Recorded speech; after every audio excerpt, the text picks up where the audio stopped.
Okay, good. Right, so I am going to talk to you about work that's currently going on in the lab. It's my project, so it's moving a little slow, but it is all unpublished, and I hope, and it is all a little rough. Everything I'm going to show you is, some of the figures were just made last week, and the data's still coming in, so I'd appreciate all the feedback I can get and all of your ideas about how to even interpret some of the data. It's a little bit different. So we'll try to keep this as casual as possible. And you guys stop me at any time if there's any questions or comments. We have spent a lot of time in the lab studying, investigating how neuronal dendrites integrate excitatory input. Okay, basically our whole field has focused on excitation and how it's dependent upon the type of integration that occurs is dependent upon the particular patterns of that input. But these cells are also highly innervated by other components of the network. These are mostly, if not exclusively, interneuron components. It can also be modulatory, of course. And so then it becomes not a question about how the individual neurons process information or perform computations, but more of how the neural circuit produces particular computations through the principal neurons within a particular network. So here is a sort of canonical, cartoonish model of a cortical or even just a brain circuit in many nervous systems in many different animals at many different levels. And they are generally composed of a principal neuron, which by definition is the main output. The axons of these cells leave the network and they provide the main input to the next network. So these cells receive a variety of inputs, some of which are outside of the local network, and those are generally excitatory by and large. And then also they receive a variety of inputs from local neurons, local interneurons, which are usually inhibitory. Okay? So what type of computation is performed by the network is essentially what kind of input transformation is produced by the principal cell. Okay, so the principal cell can be thought of as the main processing unit, and then all of these other cells, including the ones that are in the previous network, provide a spatial temporal input pattern that drives the integration form in the principal cell. Okay, so this is what I'd like to talk about. This is the beginning of, hopefully many years of research on how these local interneurons regulate input transformation in principal neurons.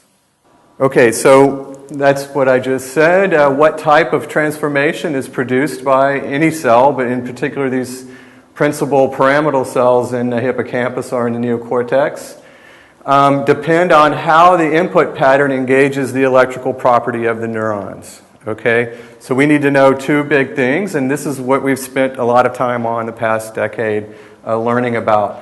What is the input pattern? And that's going to depend on the spatial temporal patterns of that input, how the connectivity of the different inputs comes into the cell. What's the presynaptic firing pattern? And then even the properties, the presynaptic properties of the synapses themselves make a big difference. And I'm going to show you some data that points this out or demonstrates this pretty well today. Finally, of course, the electrical properties of the cell itself are critical. We know a lot about this now. We know that all these cells are filled with voltage-gated ion channels. They have different gradients of ion channels. There may be, 10, 20 times more IH out in the tuft of these cells than is found in the more proximal regions. There's a fairly uniform density of sodium channels in these cells, and on and on. A very complicated distribution of voltage-gated ion channels. And of course, the morphology of the cells themselves play a large role. As Heinz was mentioning, you can see that in this little cartoon, I've drawn a lot of these terminal branches, which because of their morphology and because of the electrical properties of them, they can act as individual compartments, individual computational units within the cell. So an individual cell can be broken up then possibly into 50, 100 different processing units.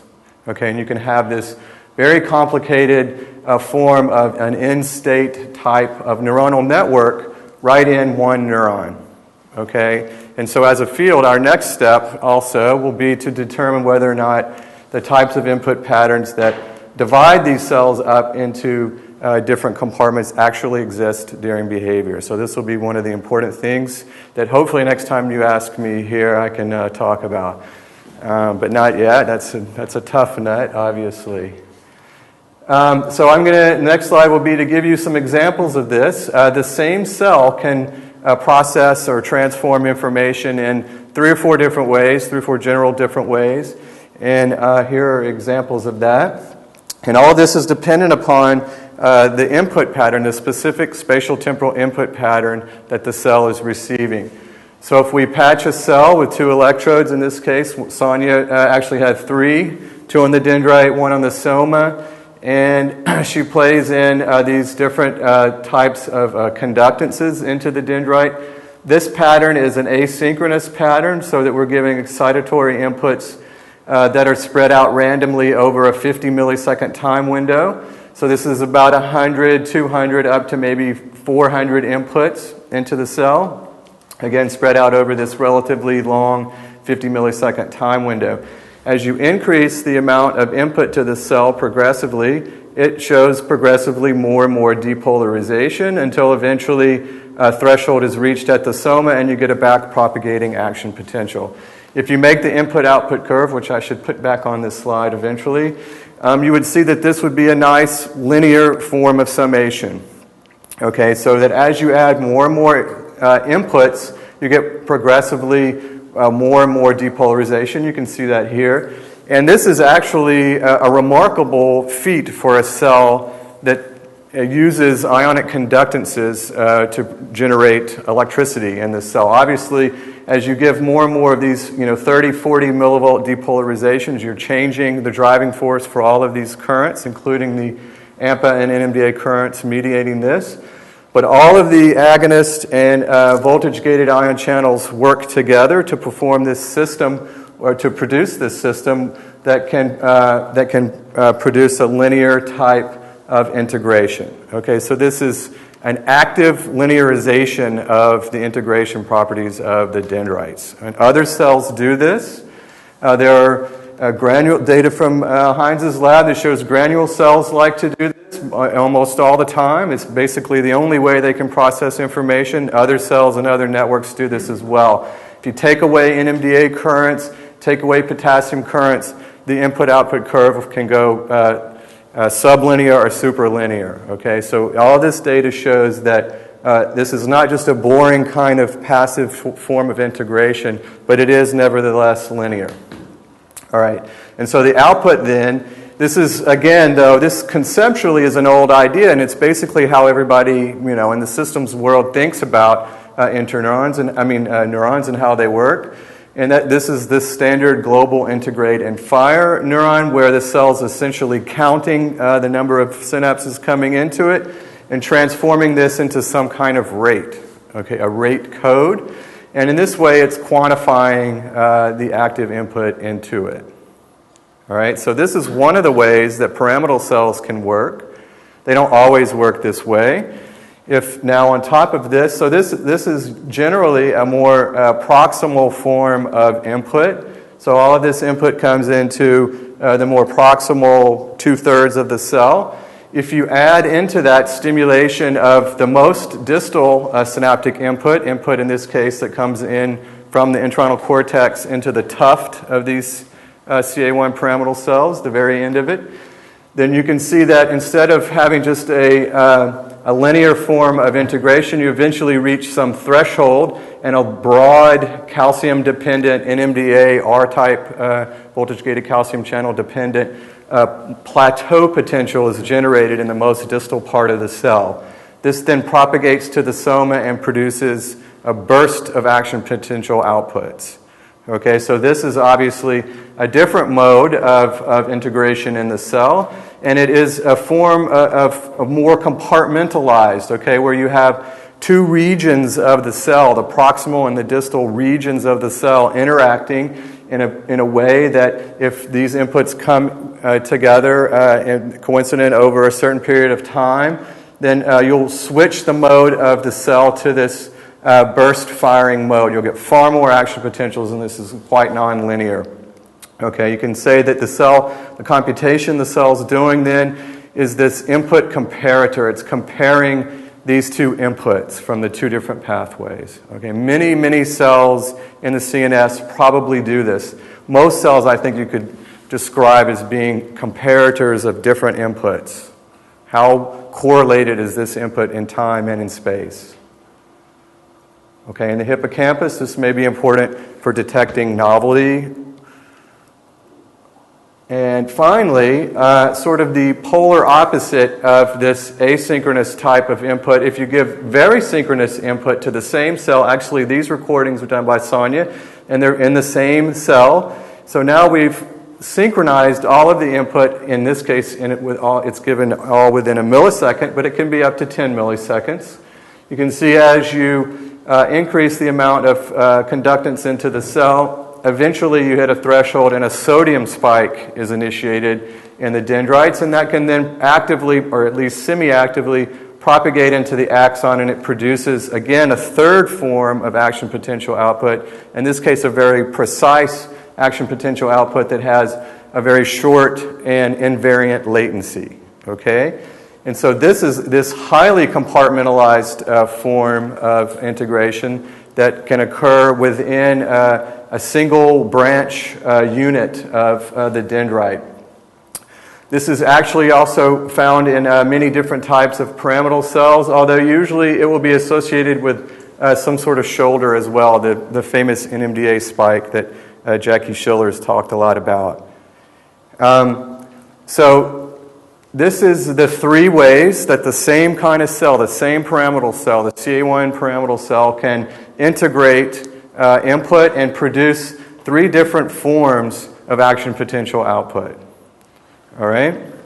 Now we want to know, for the purposes of this project, how these other elements within, the circuit elements within the network, the CA1 network, affect these three different modes of integration. Okay, this is, as I said, this is the beginning of a long-term project, and we haven't had a lot of technical success thus far. We were hoping to be able to do this quite straightforwardly using uncaging of glutamate and activating the different interneuron subtypes. But we've run into the problem that the caged glutamate that we use is a GABA A receptor antagonist. So if there's any chemist, I give this pitch wherever I go. If there's anybody that is a chemist or knows chemists, their brother's a chemist, we need a new caged, the world needs a new caged glutamate. And so there's only two labs, photochemistry labs working on this. And so they need some help. And what we need is essentially a caged glutamate that either doesn't have GABA A receptor antagonism or has a higher two-photon cross-section, so we don't have to use as much of it, a higher concentration. Okay. Anyway, so back to the story. We're going to start here. We're going to look at this linear integration mode, and we're going to try to see how, at first, the entire interneuron network population affects this linear integration mode, and then over the next few years we'll hope to be able to look at how each individual subtype of interneuron affects this linear integration mode as well as the other two that I talked about. Here's how we're going to start doing this. We're going to use channel rhodopsin expression in the presynaptic cells that are presynaptic to area CA1. This is called CA3. So we're going to make an AAV viral injection with a construct that expresses channel rhodopsin through a synapsin promoter, so a relatively weak promoter. And then we're going to fill then all of the 20,000 Schaefer collateral axons per cell that innervate, that provide the main excitatory input to CA1 pyramidal cells. Okay? So here's what we're doing. We give it 4 or 5 weeks of expression, and then we cut slices.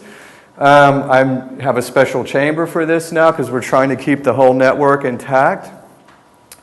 And then we're going to record from the individual cells in CA1 at a depth because on the surface you can imagine that a lot of the interneurons that are innervating the surface cells are in the slice, the other slice above it. Okay, so we want to get down actually closer to 200 microns into the slice, so there's an equal layer of interneurons alive in the slice. Then we're going to use a 470 nanometer laser that has about a 20 micron diameter spot, and we're going to jump this around all over the slice in a random pattern over 100 to 200 milliseconds to give this sort of slow, spatially distributed, asynchronous type of input to the cell. Okay? We can do some imaging as well, and I should mention that before we do this, we cut the CA3 off. Okay, it's going to be completely cut off, so all we have left are the axons, and all we'll be studying then is the properties of the CA1 network. It will no longer have any of the properties associated with the CA3 network because it's not there. Okay, here's what this looks like. Here's CA3 cells and confocal stacks. I have to tell you, just to be forthright with you, that the channel rhodopsin expression is tricky. Okay, you have to tweak this for whichever cell type you're interested in and whichever promoter you're using. You can't use too strong of a promoter, you can't use too weak of a promoter, and in the end there will be a window of a few weeks over which you can use these animals. Okay, if we go longer than 6 weeks, we'll start to see signs, and you can ask me later what those signs are, that there's a lot of cell death, and the cell's resting membrane potential will start to depolarize as well. So that's just a little warning out there for those of you who want to get into this field. You can be prepared to do, a good year's worth of background work. At least we had to. Here's what the slices look like then, and we can record from, in this case, a CA1 pyramidal cell. And then what I'm going to do is give about 20 spots of activation over here somewhere away from the cell, and activate those spots, jump from those spots randomly with a 5 millisecond interstimulus interval. Okay?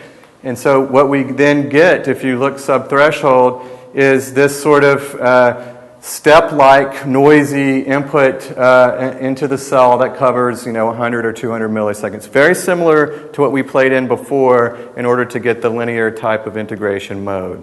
Okay, and then we're going to just change the intensity of the blue laser at these different spots, and we can regulate this up over 3 or 4 or 5 different input sizes. Okay, I'll show you. We're going to make input-output curves, FI curves, and then essentially block all of inhibition and compare what the effect is before and after the presence of inhibition. Okay? So we want to do this in a quantifiable, a quantitative way. And so how we quantitate the level of input is then to jump from these individual spots with a 75 millisecond interval, and here's what this is shown here. I think this is 40 of the uncaging locations, so we ran through the 20 spots twice. And then we can see the individual EPSCs. In this case, you can also do this in current clamp mode and use EPSPs. And then essentially what we do is the same thing that we would do for the uncaging events. We cut these out and then sum them up offline. We just add them up, and this is what you would get. You get this sort of profile then. So this would be our sort of expected amount of current coming into the cell during one of our stimuli, which are actually going to occur at this 5 millisecond interval, not the 75 millisecond interval. Okay, so this allows us then to quantify what kind of excitatory input we have into the cell. Okay? Yes? Can I just ask, what about the spatial distribution? I mean, that will affect very strongly how the current looks then, as long as there's certain, for instance, then NMDA receptors also, or some non-linearity. So, where the input is. How do we know where the input is? We assume that it's spread out fairly equally distributed throughout the arbor. We don't see any signs in these individuals of local dendritic spikes, either sodium spikes or NMDA spikes. Now, I have to say, though, that I am a little bit concerned about that point at the larger amplitude events that we have. You can start to see maybe, so once we've started putting APV on, we can see that APV will start to reduce the duration of the EPSP. So everything that I'm going to show you for probably the last point on the plots may have to come off of the graph. But these lower amplitude stimuli don't seem to be strong enough to activate any nonlinearities. So, I mean, that's a very interesting question. I'll just spend a couple of seconds on it. You know, this is a more or less random injection. Okay, we think we're more or less randomly infecting the CA3 cells.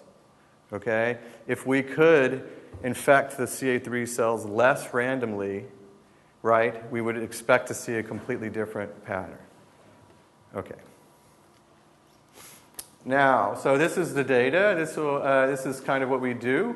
So this will be 1 laser intensity, 2, 3, 4, 5. And so the 5th one is probably mostly what I'm worried about. But anyway, you can see as you give more and more intensity stimulation, you get 1, 2, 3, 4, up to 4 spikes over 200 milliseconds. Here's what we've calculated offline, should be the input currents coming into the cell. Now, the same thing here. After we've washed bicuculline and GABA B blockers into the slice, we see that we start to get far more spiking activity. So the presence of the inhibitory network in this cell, in this slice, is greatly inhibiting the amount of action potential output you can get from the cell. Okay, and we're going to try to quantify this and see what the effect is on the network at a population level. And just to check what's going on here, we're going to inject these same currents into the soma through our somatic electrode. Okay, and this is what we've done here. And you can see that, yes, most of this spiking is essentially just slow, noisy, depolarizing current coming into the soma axon region. Okay, so here's another cell. It's a little more representative. And that as we increase the laser intensity, you know, there's really not much spiking going on ever. Okay, and we really can't give enough excitatory input or excitation of the network to ever get too much spiking, more than a spike or two. Okay, and you can see once you get rid of the inhibitory network, now you get increasing levels of excitation. Okay, so if we make FI curves here, and then in the next slide I'm going to look at the more subthreshold levels of activation, but these are for superthreshold. Here's what for the first cell I showed you. You can see for the current injections and for when there's no inhibitory input in the slice, for both that cell and for the population, you get these nice S-shaped FI curves. As you increase the amount of current, you get more and more spiking frequency, up to about 80 hertz, which is the most pyramidal cells in CA1 can fire because of their active properties. Now, you can see under control conditions, the presence of inhibition in the slice, that you get a much smaller, at least in peak, and in the gain, the slope of the FI curve is greatly reduced, okay? And it still plateaus out, which both of these effects, this is predominantly then a gain change. That inhibition in the CA1 network produces a gain change with this saturation level. So it's almost as if you just multiplied these curves times about 0.2, okay? It's nearly perfectly, nothing's perfect, of course, a gain change. This is, this was really surprising, okay? This just shouldn't happen. Anyone that's followed the interneuron literature, inhibitory literature, knows that this shouldn't happen. Maybe you can get a gain change. Alex Reyes has shown you can get gain changes, but at the most, it should still come up and saturate at 80 hertz, okay? So what we're seeing here is odd, and it suggests that there are changes in the level of inhibition coming into the CA1 pyramidal cell as we increase the amount of excitation coming into the network. Okay, it suggests that the amount of inhibition is going up faster than the amount of excitation to the cell. Yes? How would that look for a cell you patch near the surface? Well, so for an example, the first cell I showed you that peaked out at 40 hertz was the surface cell. The last one that I showed you is deeper, okay? And so basically the difference between the two is where this peaks out. Now, if it only fires one spike, you've got no curve, okay? So that's why I'm not sure what we'll do in the end, okay? This is a sum of mini cells ranging from about 50 microns to 200 microns deep, okay? So there are cells even in the depth that'll come up to 15 or 20 hertz, and this is still what they look like. So yes. It looked like in the recordings in the slide before, it looks like the x-axis intercept would also be shifted. It isn't in the population. Okay, so this is what that is, this x-axis intercept. So this is just a shift this way, right? And there is a little bit, but it isn't really, compared to the gain change, it's very small. And that just means that, not surprisingly, when we've set the chloride reversal potential near the resting membrane potential, if we use a really, artifactually low, nobody believes there's only 4 millimolar chloride in the cell, it's like a reversal of minus 90 or something, then you can see a much bigger shift. Okay, 4 millimolar chloride does, but it still has the same gain change in saturation. So it would look just like this, but slid as well. Okay, so the gain change is the same, but now we've got a much bigger offset change. Okay, so, to get at these points, if we don't have any spiking, how can we make FI curves, and how can we see what's going on with the gain change and all of this stuff, and to also just look at the subthreshold depolarizations a little more closely, I'm going to change the way I make these FI curves. Now, this will be the same type method, but we're going to use EPSPs as units instead of EPSPs. And they're going to be expected amounts of depolarization versus the depolarization on the average depolarization observed after you cut the spikes out. Okay? So we're even going to do this here. As an algorithm, we'll just cut all these spikes out, and then I'll average up from here to there on average and take the mean subthreshold depolarization. I'll call it subthreshold, but it's obviously not. Okay? This sort of envelope of depolarization that's driving the cell. The calculated expected value is in red. What we actually record in the control network is in blue, and in bicuculline is in black. Okay, and this is for one of the lower stimulus intensities, and this is for one of the higher ones. You can see again that this cell at most fired 2 spikes until we got rid of the inhibitory network, and then it went crazy at 80 hertz. So here's the control data for this set of cells. As we increase the amount of excitation, depolarization to the excitatory drive to the cell, it shows a very sublinear type of input-output curve. Okay, this beautiful active linearization that I showed you before is completely abolished and ruined by the inhibitory network. Okay? And so it's not until we get rid of the inhibitory network that we can again see this active form of linear type of integration. So as we increase the amount of input, the amount of observed depolarization at the soma increases progressively. Eventually the cell can't continue to compensate for the loss of driving force and it starts to flatten out at the top. But with the inhibition intact, you can see again there's this huge gain control, this huge gain change, and again the saturation.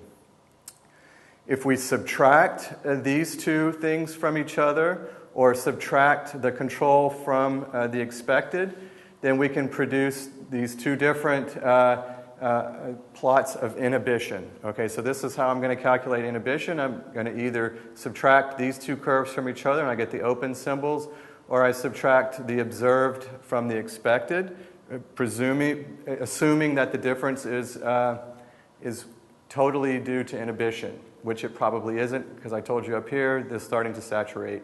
But at least for these two levels, you can see plainly that at the beginning of the stimulation of the network, there's lower levels of inhibition, and this increases in a superlinear fashion as we increase the amount of stimulation of the network. So inhibition is increasing faster than excitation, and this is just nailing this integration mode in the cell and not allowing them to spike. Okay? So if you plot an E to I ratio, then you can see that it starts out pretty high. Either way you do it, the excitation is about 5 times higher than the inhibition, and then quickly it comes down to be about balanced. Okay, so that the E to I ratios are approximately the same for whatever level you have of higher levels of excitation.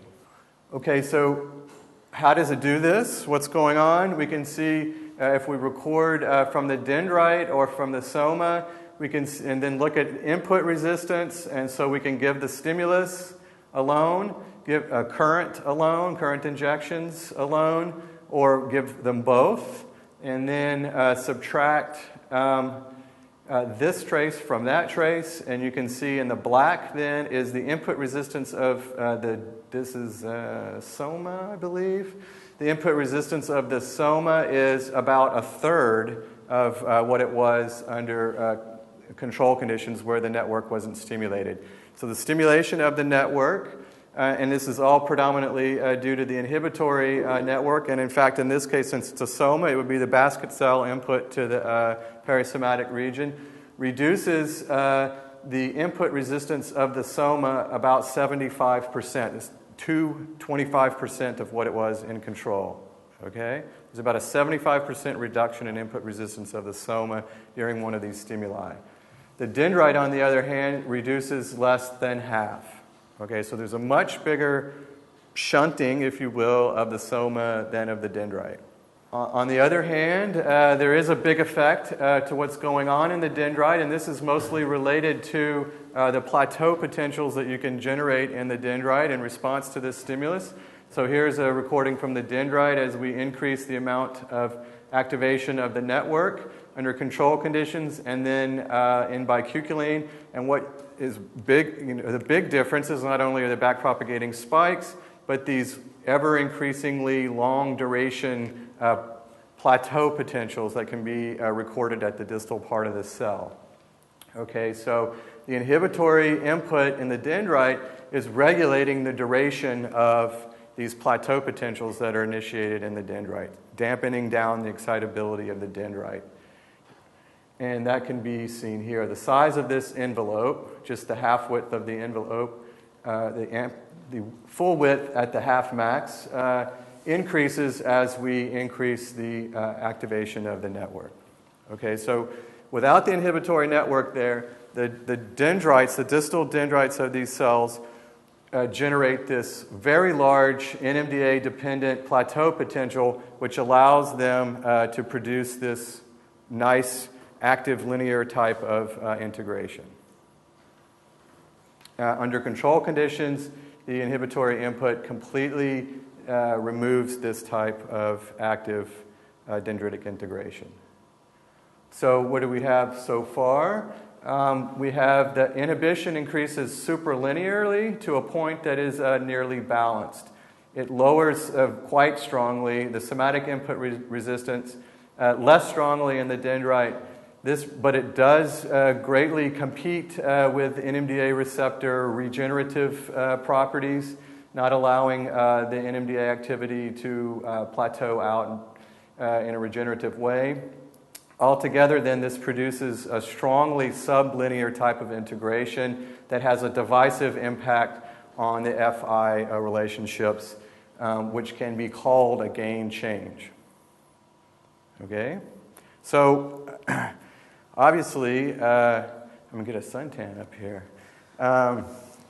These cells do spike quite a bit in vivo. Okay, everybody knows what a place field is, what a place cell is, and in the field of these cells, in their receptive field, they can fire up to 80, 100 hertz. They burst fire, and on average, they go up to about 20 hertz over the whole 100 millisecond long theta phase.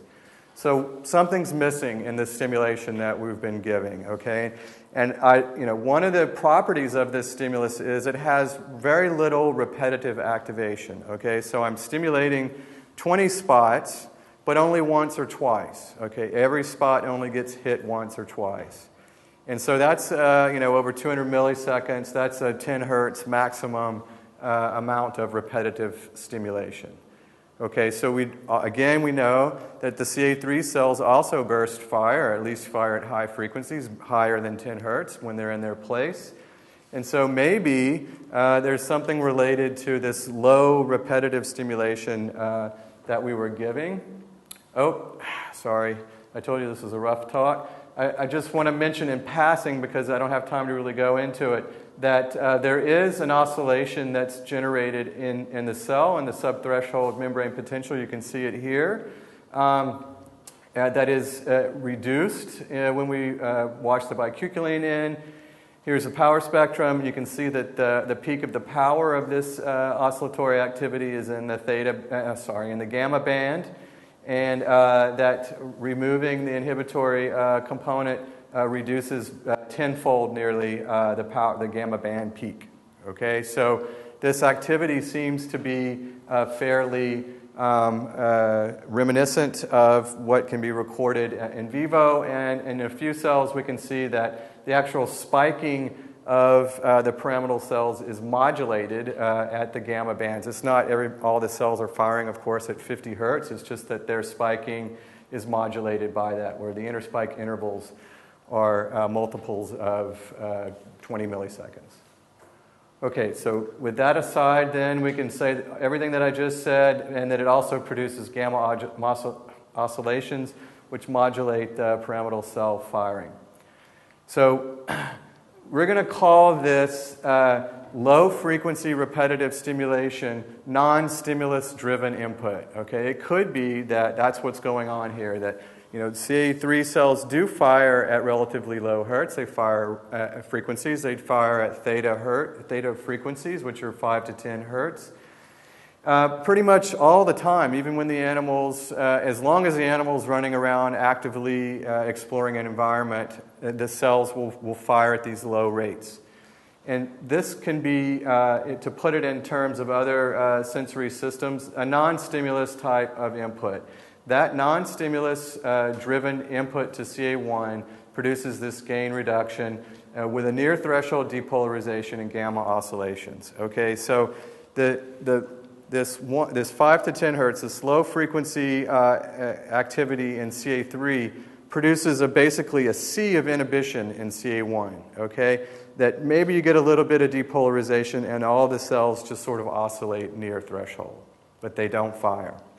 How can we get them to fire? Something's missing. And then we found this old paper from B. Gaywaller's group where they found a frequency-dependent switch in the E to I ratio in the mossy fiber inputs to CA3 cells. Okay, so as they increase the rate of paired recordings from one granule cell to a CA3 cell, they saw a strong jump in the size of the amount of depolarization in this cell. Okay, so from low frequency to high frequency. So the idea is that under high frequency stimulation, the excitatory synapses have a low initial probability of release, and so they show a lot of facilitation. Whereas the inhibitory synapses, which are initially dominating the input, because of their high probability release, they depress. Okay, so as you repetitively stimulate them, the inhibition goes down while the excitation goes up, and after a few stimuli, then you have a completely radical change in your E to I ratio. Okay, so we wanted to see if this would work then, and the Schaefer input to CA1. We can't repetitively stimulate faster than about 10 or 20 hertz with a channel rhodopsin because it desensitizes. So we've had to go back to the old standard electrical stimulator. The problem with the electrical stimulator, obviously, is you can directly stimulate the interneuron axons, and so we've done this, put the stimulators up to 1 millimeter away from the cell we're recording from. You wash in the MBQX, AMPA receptor blocker, after the experiment, and everything goes away. So, and we use 3, usually 4 at the end, stimulators, and we're going to give, each individual stimulator is going to stimulate the axons between 50 and 100 hertz repetitive stimulation. You can see this is representative. The amplitude of the first EPSP in these stimuli is very small. Okay, it's less than half a millivolt. Okay, so this is a low intensity stimulation, and then we're going to give these repetitive stimuli, and you can see what kind of facilitation you get in these Schaefer collateral inputs when you stimulate them repetitively. It's a huge amount of facilitation. Sometimes infinite amounts, because the first input was a failure. And then we're going to interleave these inputs so that they all come in with this 5 millisecond interval that we showed before. Okay, so the overall frequency is still 200 hertz. We're just interleaving these 3 stimuli so that between each one of them there's a 5 millisecond interval. Okay? When we do that, then, we make the same plots as before using high-frequency repetitive stimulation. We can see that there's now a linear summation as we increase the amount of stimulation to the slice. The amount of depolarization goes up, and you can see that here. The expected is in red, and the actual is in black. And in most of the cells, we can basically see exactly the same amount of depolarization that we would have expected by just linearly summing the inputs up.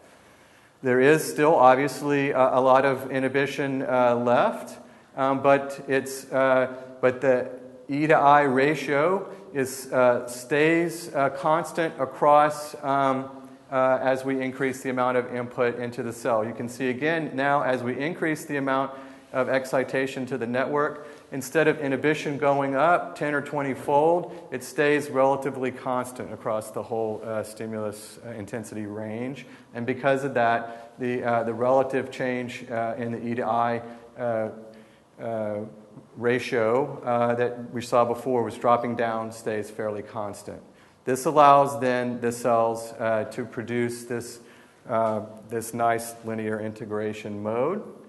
And the comparison is shown here.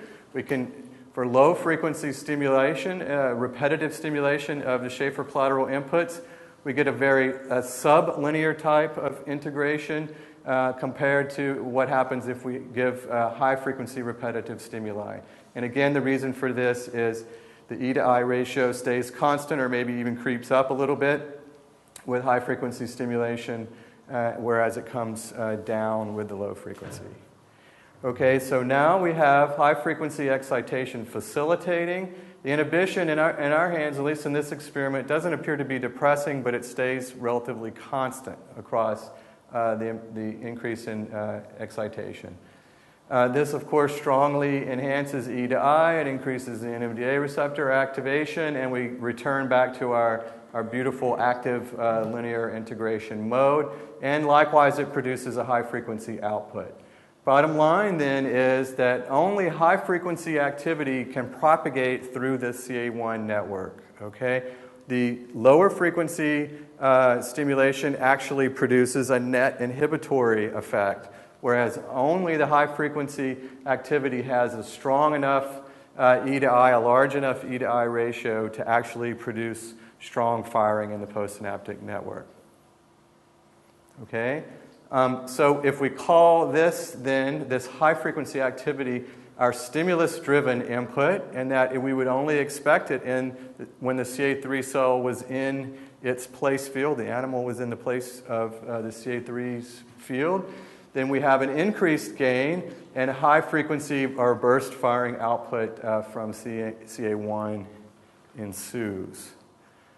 Okay, so, I mean, this is this idea that's around in other sensory systems, including the neocortex. It's a common idea which no one really has a mechanism for, that the sort of background noisy activity in one network region, in one neocortical region, will produce, a sort of gain change, a noisy gain change in the neighboring column, and whereas only the stimulus-driven high-frequency input can actually drive that cell to fire.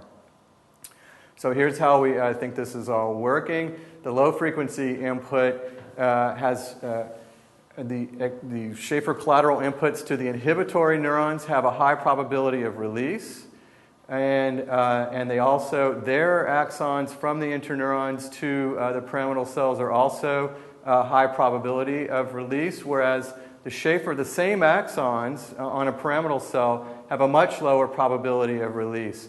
So this low-frequency stimulation is a great stimulus. It's a strong stimulus, a very effective stimulus of the inhibitory network, and that produces a very high level of inhibition in the postsynaptic cell. It just allows this excitatory input to bring the cell up near threshold, and it sort of sits there oscillating at gamma frequencies.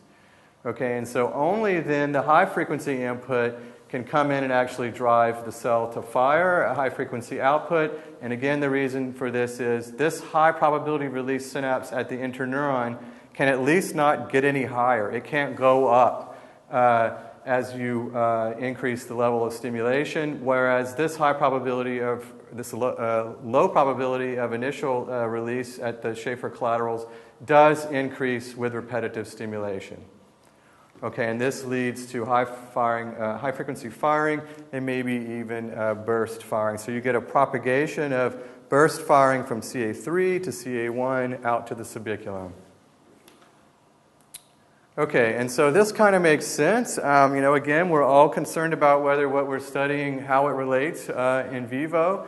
And we can look at a recent paper from Yuri Bujaki's lab where they recorded from multiple layers in the EC. I've only shown layer 3 because this is the layer that inputs to CA1 pyramidal cells. They also recorded the activity in CA3 and simultaneously in CA1, and then they reference all of this activity to theta phase. Okay, you can think about this in time. From here to there is 100 to 200 milliseconds. It's called 200. And you can see for the relatively low frequency firing cells are in blue, and then high frequency goes up into red. So the EC cells all fire no matter what their frequency is right about here. And then the blue leads to or is associated with 5 hertz firing in CA3 about 100 milliseconds later. And then about another 100 milliseconds later, even following that, you get low frequency firing in CA1. Okay, so you're talking about one spike every few hundred milliseconds. And they're coming in, these two inputs are coming in separated by 100 milliseconds, and then there's firing another 100 milliseconds later. So this is not stimulus-driven or stimulus-locked activity in CA1. Okay, and the Bujaki lab couldn't figure this out, but it makes sense if you look at our data. There's no stimulus-driven activity that can propagate through these networks at these low frequencies. Okay, so it's only when you get up to 40 hertz. Now everybody shifts together and they're all nice and lined up so that, there's only a separation of about 10 or 20 milliseconds between the EC and CA3 input, and then this can quickly, within another 10 or 20 milliseconds, drive high-frequency output from CA1. Okay, so it looks like then that you can get stimulus-driven high-frequency output from CA1 cells that make sense temporally, at least when the excitatory input coming into the network is greater than 40 hertz or greater than 20 hertz. Okay? Finally, I want to thank Attila, who's now at Columbia, for helping with some of the injections. And all of our molecular biology is done by Boris, who's now at UT Austin. He made all the constructs and all the mice that we've been using. That's it.